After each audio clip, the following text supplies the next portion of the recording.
12 governors, 12 states, nearly 50 million voters, and right now, every single one of them is in a region that is quietly, but clearly, moving away from Bola Tinubu and the APC. While everyone is debating whether the Southwest will stay loyal, nobody is asking the real question. What happens to APC's 2027 strategy if the North is already gone? Because from Sokoto to Borno, from Kano to Kaduna, the signals on the ground are not subtle. And if what I'm about to show you is accurate, the ruling party may be walking into 2027 with a structural problem they cannot fix. Stay with me, because this one matters. What does APC do when the math simply doesn't add up without the North? Resolved in Section 8. Before we go any deeper, if you're just finding Naijanewsfeed, welcome. I built this channel for one reason: to break down what's really happening in Nigerian politics without the noise, without the spin, and without anyone's agenda. The only way I can keep doing this is if you subscribe. It costs you nothing, but it means everything to a channel like this. Hit subscribe right now, because what's coming next in this video is the part most Nigerian media won't touch. So what exactly triggered this conversation? It wasn't one event. It was a cluster of them happening almost simultaneously in the first half of 2024 and accelerating into 2025. First, the defection wave. High-profile northern APC figures, from senators to former governors, began quietly distancing themselves from the Tinubu administration. Not all went to a different party immediately, but the political temperature dropped visibly. Second, the fuel subsidy removal. When Tinubu announced subsidy is gone on his inauguration day, the pain was felt nationwide, but it hit harder in the north, where transportation costs for basic food items doubled almost overnight, and where poverty rates were already among the highest in the country. Third, the Naira redesign aftermath. Though that started under Buhari, northern traders and informal sector workers bore the brunt of the cash crunch, and there is a direct line in people's minds between APC governance and that suffering. Put those three things together and you have the backdrop for a northern political establishment that is now asking openly, what exactly did we get from supporting APC all these years? Pattern interrupt. 1. Here's what most people miss. The northern elite and the northern street are not angry for the same reasons. The elite feel cut out of power. The ordinary citizen feels the economic bite. But both conclusions land in the same place: withdrawal of support. And to understand why that withdrawal is so dangerous for APC, we need to look at the actual structure of Nigerian politics, who controls what, and where the numbers really live. Nigeria's federal structure gives extraordinary electoral weight to the north. Here's the raw math. The 19 northern states account for roughly 53% of Nigeria's local government areas, and LGAs are the foundation of how INEC counts votes and determines spread in presidential elections. Section 134 of the Nigerian Constitution says that to win the presidency, a candidate must win at least 25% of votes in 2/3 of all states, that's 24 states. Without solid northern support, hitting that threshold becomes almost mathematically impossible without dominating every other region, which no party has ever done. Now, the APC is the ruling party. That means they control the Federal Executive Council, they have influence over the security agencies, and they have the fiscal leverage that comes with being in power, including the control of FAC allocations to states. This is the institutional power that an incumbent always brings into an election. But here's the gray area being exploited. Governors in the north who are APC on paper can deliver or withhold the state machinery that makes votes happen. Party affiliation at the governor level does not automatically translate to boots on the ground for a presidential candidate the governor doesn't believe in. And that's the loophole.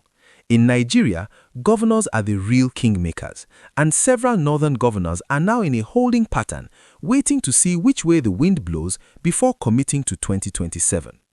So with that structure in mind, who is actually pulling the strings here, and what does each player stand to gain? This is where it gets interesting, because what looks like ideological rejection on the surface is really, as always in Nigerian politics, about power, money, and positioning. Who benefits from northern APC fractures? The opposition PDP, obviously, but more specifically, whoever within the PDP or a third-party coalition can credibly position themselves as the northern alternative candidate for 2027. Atiku Abubakar has never stopped positioning. Peter Obi's Labour Party made historic inroads in the north in 2023 among younger voters, and there are newer northern figures being quietly cultivated by various power brokers. Who stands to lose the most? Beyond Tinubu himself, it's the southern APC governors and federal lawmakers who built their political survival on the assumption that the North-South APC coalition would hold. If the North works, the party's national footprint shrinks dramatically, and with it, their leverage in every negotiation, from revenue sharing to electoral boundaries. The silent players. Watch the northern governors who have not made loud statements. They are the most dangerous ones. Men like certain APC governors who attend Abuja functions, smile in photographs, and quietly build alternative relationships. In Nigerian politics, the man who hasn't spoken is usually the one making the most moves. The timeline of moves so far. 2023 election, Tinubu wins, but northern states deliver mixed results compared to 2015 and 2019 APC dominance. Mid 2023, subsidy removal creates immediate economic backlash. 2024, hardship deepens. Northern political voices begin publicly criticizing economic policy. Early 2025, defection signals intensify. Some northern senators publicly distance from administration positions. The trend line is clear and it is moving in one direction. Tension point. Here's what should concern APC strategists the most. Unlike 2015, when the North could be brought back to APC through the anti-Jonathan sentiment, there is no equivalent emotional trigger available today. The anger is directed at the party currently in power. If APC can't fix this with ideology or sentiment, what's their actual plan? I'll show you in the Strategic Outlook section. Now, if what I just laid out surprises you or confirms something you've been feeling, drop a comment right now. I read every single one. And here's my ask. If this channel has ever given you a clearer picture of what's going on in Nigeria, subscribe. I don't run ads in your face. I don't push sponsored opinions. The only way Naijanewsfeed grows is through people like you choosing to stay. So hit that subscribe button and tell me in the comments, do you think APC can win the North back by 2027? But before we get to the strategy question, let's understand what this northern fracture actually means for Nigeria as a whole, because the consequences go well beyond any single election. National implications. The northern political fracture, if it deepens, doesn't just affect who wins in 2027. It reshapes the entire balance of power in the country. Federal versus state dynamics. A weakened federal government, one that cannot count on northern governors to implement its policies, creates a kind of quiet federalism by default. States start acting more independently. Revenue-sharing negotiations become more contentious. National consensus on security policy becomes harder to achieve. Economic consequences.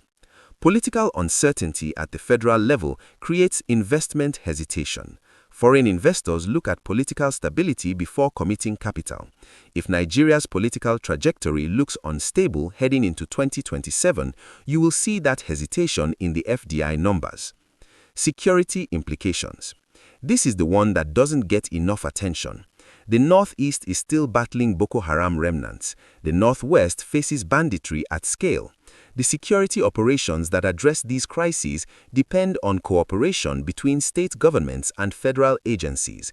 When that political relationship is strained, the operational cooperation suffers, sometimes quietly, but it suffers. Interfaith and interethnic dynamics. Be careful here. The northern fracture is primarily a political elite story right now, not a grassroots ethnic or religious mobilization. but political elites have historically been able to activate those identities when it serves their interests. The risk of that happening as 2027 approaches is real and cannot be dismissed. Pattern interrupt 2. Most people frame this as North versus South, but the more accurate frame is Northern political establishment versus a federal government they feel shut out of. That distinction matters enormously for how this plays out. Now, is anyone outside Nigeria paying attention to this, and should Nigerians in the diaspora be watching this closely? Let's address that briefly. Yes, there is an international dimension here, and it's more significant than it looks. The United States and the United Kingdom both have significant strategic interests in Nigeria. It's the largest economy in Africa, one of the largest oil producers, and a critical partner in regional security. When Nigeria's political stability looks uncertain, both governments pay attention. You won't hear them say it publicly, but embassy reporting on Nigerian political trends intensifies whenever an election cycle approaches. For the diaspora, if you are in the UK or US and you're watching this, understand that what's happening in the North is not abstract politics. It affects exchange rates, it affects the business environment, and it affects what kind of Nigeria your family at home is navigating day to day. The IMF and World Bank are also watching the policy environment closely. Nigeria's relationship with multilateral lenders depends on the credibility and stability of its federal government. A government that is visibly losing its national coalition sends a signal, even if that signal is subtle. Now, let's be fair. Not everyone agrees with the narrative I've laid out. What are the strongest counter-arguments, and do they hold up? Misconception 1. The North is monolithic. It is not. There are 19 northern states across 3 geopolitical zones: Northwest, Northeast, and North Central, and each has distinct political dynamics, different power brokers, and different relationships with the federal government. Treating the North as one block is a simplification that leads to bad predictions. The strongest opposing argument: incumbency is powerful in Nigeria. APC controls the federal apparatus, the revenue allocation machinery, and the security establishment. History shows that in Nigeria, sitting presidents tend to win re-election precisely because they can direct resources toward political compliance. The argument goes, by 2027, APC will have distributed enough federal patronage to key northern figures that the fracture will be papered over. Where that argument falls short, it assumes the economic conditions improve enough to dull the street-level anger. Right now, inflation, fuel prices, and food costs are not moving in a direction that makes ordinary northern voters more sympathetic to the ruling party. Patronage quiets elites. It rarely quiets a population that is genuinely struggling to feed itself. Misconception 2. The opposition is ready to capitalize. The opposition is deeply fragmented. PDP has its own internal crises. Labour Party has not built the institutional infrastructure to convert 2023 enthusiasm into 2027 organizational dominance, especially in the North. The northern discontent with APC does not automatically equal northern support for a credible alternative, and that is actually APC's only real lifeline right now. Pattern interrupt 3. The most dangerous scenario for Nigerian democracy is not APC losing. It's APC losing without a credible organized alternative being ready to govern. That scenario invites chaos, not transition. So with all of that on the table, what are the most likely next moves? What should you be watching for in the months ahead? Most likely APC moves. Expect a targeted northern patronage push, ministerial reshuffles, infrastructure project announcements in key northern states, and quiet back-channel deals with the governors who are currently sitting on the fence. Also watch for APC to attempt to fracture the opposition by absorbing key northern opposition figures before 2027. Signals to watch. If northern governors start publicly endorsing Tinubu's second-term bid by mid-2026, that tells you the deals have been made. If they remain silent or ambiguous, the fracture is real and deepening. Also watch defection patterns in the National Assembly. Any significant northern senator or House member crossing the floor is a signal of a larger movement beneath the surface. Best case scenario: economic conditions improve enough by 2026 that the Tinubu administration can point to tangible wins: infrastructure, inflation reduction, naira stability, and use that plus political deals to rebuild northern coalition support. A managed, negotiated return of northern elites to the APC tent. Nigeria models through to a competitive but ultimately stable 2027 election. Worst case scenario: economic pain deepens, northern political figures coalesce around a single opposition candidate with credible northern credentials, and APC faces a 2027 election without the structural advantage that got them there in 2023. Combined with a divided opposition that still can't unite, you could see a constitutional crisis if results are disputed in that environment. Long-term impact if nothing changes. Nigeria drifts toward a more fragmented transactional form of politics, where no party has a genuine national coalition and every election is won by whoever can assemble the most strategic alliances from a position of fragmentation. That's not inherently catastrophic, but it makes long-term policy consistency nearly impossible. The question is not whether APC will try to win back the North. They will. The question is whether they still have enough credibility and enough time to do it before 2027. So let's come back to where we started. I asked you, what happens to APC's 2027 strategy if the North is already gone? Here's my measured answer.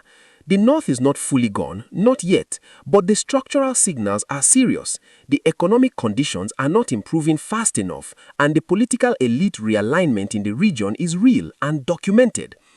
APC still has incumbency, resources, and institutional leverage, but none of those things are permanent. And in Nigerian politics, the window between manageable fracture and unrecoverable collapse can close faster than anyone expects. Watch the northern governors. Watch the defection patterns. Watch the 2026 off-cycle elections in key northern states. Those will tell you everything about where 2027 is really heading. Now, I want to hear from you. Do you think Tinubu can win back the North before 2027? Or is the damage already done? Drop your take in the comments. I read everyone. If this breakdown gave you clarity on what's really going on, do me one favor. Share it with one person who needs to understand this. And if you haven't subscribed to Naijanewsfeed yet, do it now. I don't ask for much. No Patreon, no paid membership, no sponsored content pushing you toward anyone's agenda. Subscribing is the genuinely one thing that tells me this work matters and keeps me doing it. Hit subscribe, like the video, and I'll see you in the next one. Stay sharp.